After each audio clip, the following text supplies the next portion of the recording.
행복의 문을 여는 창림문교회의 수요일 매일 큐티 시간입니다. 성령이 오셨네 찬양 드리시겠습니다.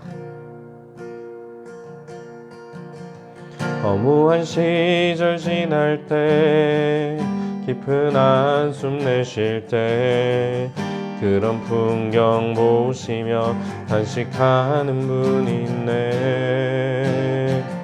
고와 같이 너희를 버려두지 않으리. 내가 너희와 영원히 함께하리라.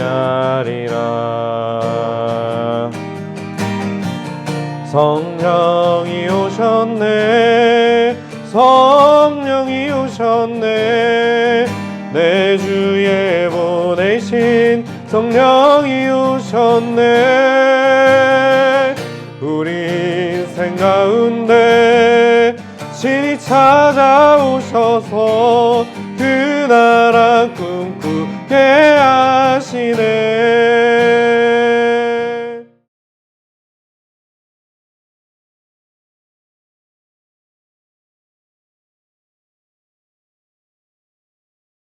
이스라엘이 요셉의 아들들을 보고 이르되 이들은 누구냐?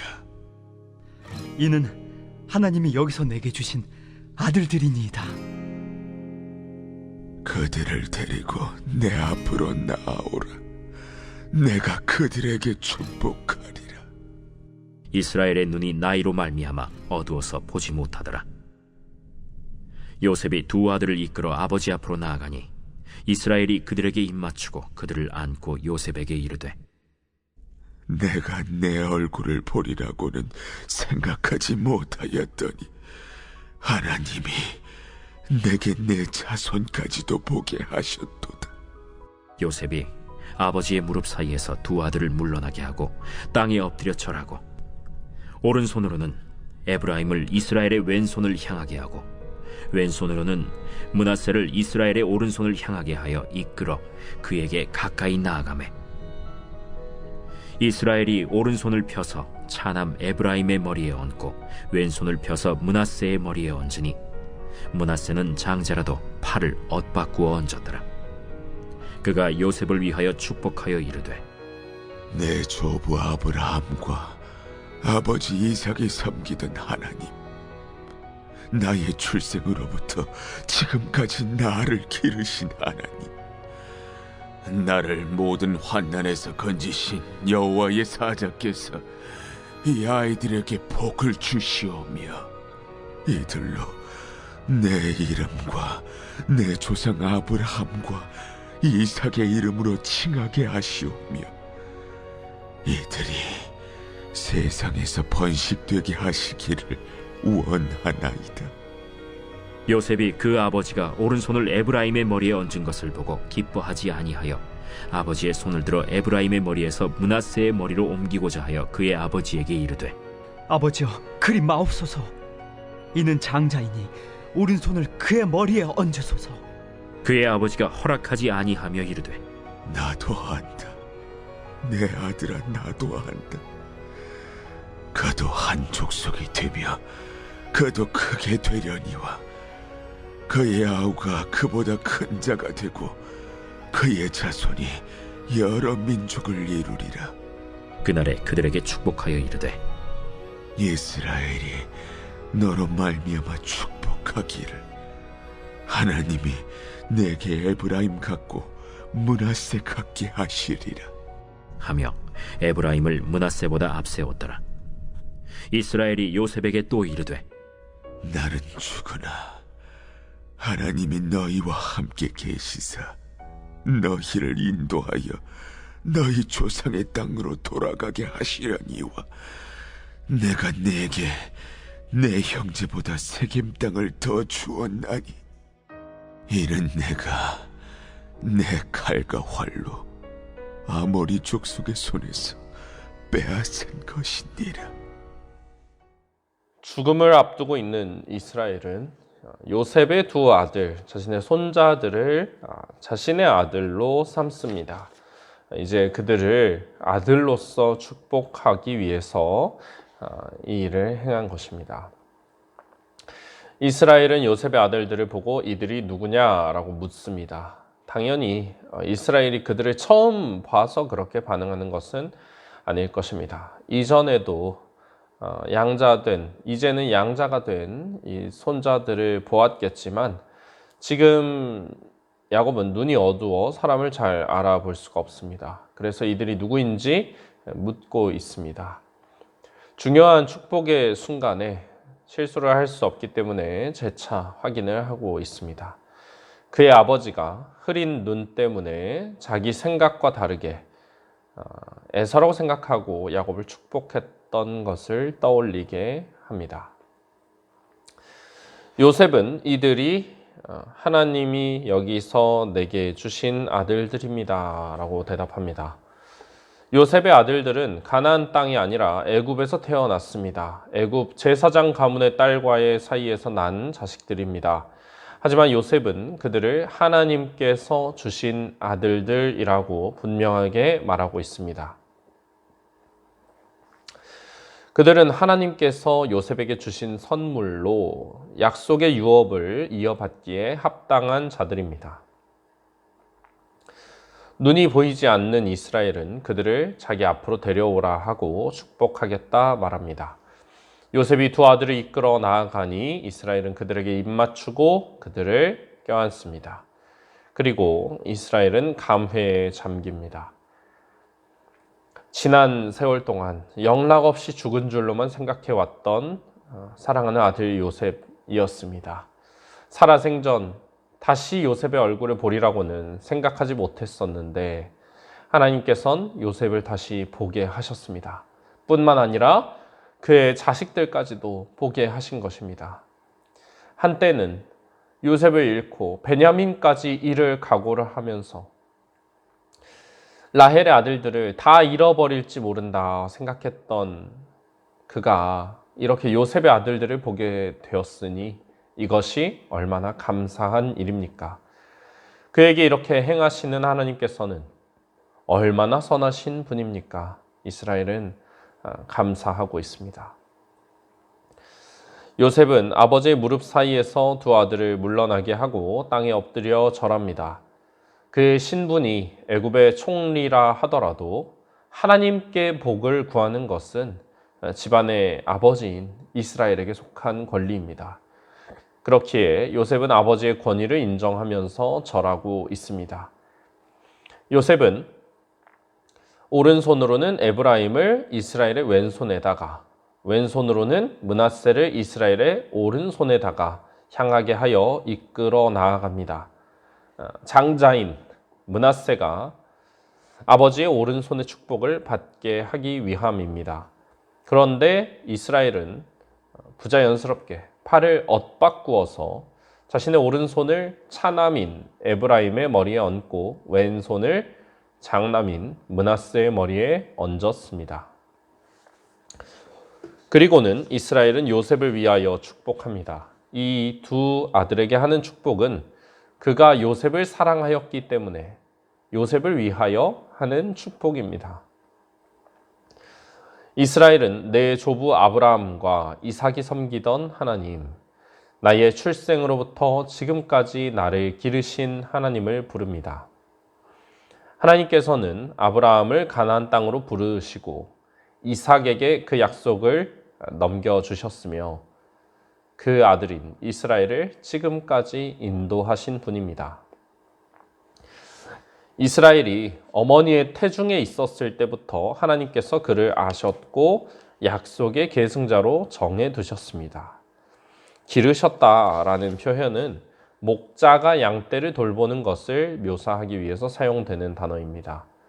마치 목자가 양을 기르고 먹이고 보살피듯이 하나님께서 나의 목자가 되셔서 나를 여기까지 길러오셨다. 이스라엘은 그렇게 고백하고 있습니다.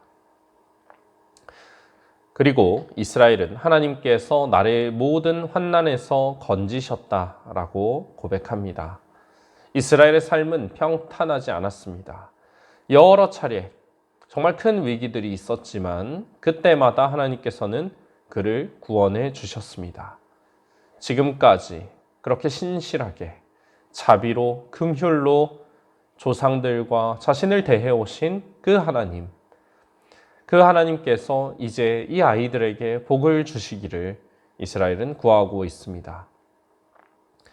그들도 자신이 경험했던 하나님과 동행하는 복을 누리길 소망하는 것입니다. 이스라엘의 이 기도는 응답될 것입니다.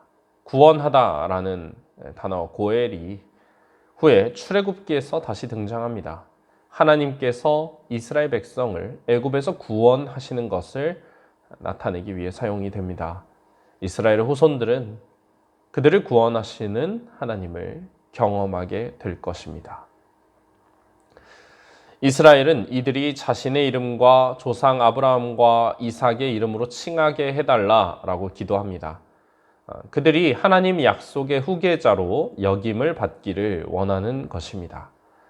이스라엘은 자신의 자손들이 하나님의 언약 백성으로서의 정체성을 잃지 않기를 바랍니다. 이 애굽에서 그 다신교에 영향을 받으면서 자신들의 뿌리가 어디인지, 어디로 돌아가야 하는지, 누구를 섬겨야 하는지 그런 것들을 흔들리게 되지 않기를 굳건하게 잡고 있기를 바라고 있습니다. 그리고 그들이 세상에서 번식되게 하시기를 구합니다. 하나님의 약속대로 그들의 수효가 많이 늘어나기를 구하는 것입니다. 요셉은 아버지가 오른손을 에브라임의 머리에 얹은 것을 보고 기쁘지 않았습니다. 불쾌하게 여겼고 그의 눈이 그것을 악하게 보았습니다. 나쁘다라고 여긴 것입니다. 성경에서 오른손은 능력, 권세, 특별한 은총을 상징합니다. 손을 얹는다는 것은 축복과 권리를 전달하는 것을 의미합니다. 그러므로 에브라임에게 오른손을 얹었다는 것은 그에게 장자권의 축복을 주는 것을 의미합니다. 요셉은 장자인 므낫세가 이 축복을 받아야 한다라고 생각했기 때문에 아버지의 오른손을 므낫세의 머리로 옮기려고 했습니다. 아버지가 눈이 잘 보이지 않아서 장자가 누구인지 헷갈려서 잘못 축복하고 있다고 생각한 것입니다. 그러나 이스라엘은 이것을 허락하지 않습니다. 나도 안다. 내 아들아, 나도 안다. 분명하게 말합니다. 이스라엘은 므낫세가 요셉의 장자라는 것을 알고 있습니다. 그러면서 의도적으로 팔을 돌려서 에브라임에게 장자의 축복을 내려준 것입니다. 그가 과거에 형을 제치고 장자의 축복을 받았던 것처럼 말입니다. 이삭은 하나님의 뜻에 민감하게 반응하지 않았기 때문에 에서에게 그 축복을 내리려 했지만 지금 이스라엘은 하나님의 뜻대로 올바른 대상에게 장자의 축복을 내리고 있습니다. 요셉이 꿈을 해석하면서 하나님의 뜻을 분별하는 지혜가 있는 자이지만 그런 요셉도 자기 자식들의 앞날에 대해서는 하나님의 뜻을 분별하지 못하고 있습니다. 오히려 나이가 들고 눈먼 죽음을 앞둔 이스라엘이 이것을 정확하게 깨닫고 있는 모습입니다. 므낫세도 한 족속이 되고 크게 되겠지만 그 아우 에브라임은 그보다 큰 자가 될 것입니다. 그의 자손이 여러 민족을 이룰 것입니다. 이로 인해서 후에 에브라임은 북이스라엘 지파의 대표가 됩니다. 이스라엘이 너로 말미암아 축복하기를 하나님이 내게 에브라임 같고 므낫세 같게 하시리라 이렇게 얘기합니다. 여기에 나오는 이스라엘은 이스라엘 민족 백성들을 말합니다. 그들이 남을 축복할 때 하나님이 너를 에브라임 같게 므낫세 같게 하시기를 원한다 그렇게 말하게 된다는 뜻입니다. 에브라임과 므낫세가 하나님께서 주시는 복을 받은 자의 대명사 같은 그런 용도로 사용이 된다는 의미입니다. 여기서도 에브라임을 므낫세보다 앞세우고 있는 이스라엘의 모습을 볼 수가 있습니다. 그리고 이스라엘은 출애굽에 대한 예언을 합니다. 자신은 죽지만 자신과 함께 하셨던 하나님께서 너희와 함께 하신다는 것입니다. 그리고 너희를 인도하여 조상의 땅으로 반드시 돌아가게 하실 것이다 말합니다. 그러니 그들은 언제고 애굽 땅을 떠나 가나안으로 돌아갈 준비를 하고 있어야 합니다. 하나님께서 아브라함과 이삭과 야곱에게 주신 약속을 반드시 이루실 것이기 때문입니다. 마지막으로 이스라엘은 요셉에게 내 형제보다 세겜 땅을 내게 더 주었다라고 말합니다. 어떤 이들은 이 세겜을 몫이라는 그런 뜻으로 해석을 해서 다른 형제들보다 요셉에게 한 몫을 더 준 것을 말한다고 이해합니다. 그러나 여기서는 이것을 세겜이라는 지명으로 이해하는 것이 더 좋겠습니다. 이스라엘은 이 세겜 땅을 내가 내 칼과 활로 아모리 족속의 손에서 빼앗았다 라고 말합니다. 이 말은 실제 있었던 일과는 좀 다릅니다. 그의 아들들이 세겜 사람들을 죽이기는 했지만 그들이 세겜 땅을 차지하지는 못했고 도망가야 했습니다. 지금 이스라엘이 말하고 있는 것은 장차 자신의 후손들이 애굽에서 나와 가나안 땅에 가서 그 땅을 차지할 것을 내다보고 있는 것입니다. 후에 이 예언대로 세겜 지역은 요셉의 아들들 지파가 차지하게 됩니다. 그리고 후손들은 요셉의 뼈를 가져가서 세겜에다가 장사합니다. 그 장사한 곳은 야곱이 백크시타를 주고 세겜의 아버지 하몰의 자손들에게서 산 밭이다 라고 말합니다. 야곱의 인생을 요약하자면 하나님과 동행하는 삶이었다 라고 말할 수가 있습니다. 출생 전부터 마지막 세상을 떠나는 순간까지 그는 하나님과 함께 했습니다. 이제 하나님과 함께하는 그 인생의 가장 큰 복을 자신의 자손들도 누리게 되기를 이 마지막에 소망하고 있습니다. 그러한 이스라엘의 인생, 그 마무리, 우리가 본받아야 할 아름다운 신앙인의 모습입니다. 우리 또한 하나님과 늘 동행하는 삶을 살며 우리의 후손들도 그러한 삶을 살게 되기를 구하여야 할 것입니다. 주신 말씀을 기억하며 주님 앞에 나아가시겠습니다.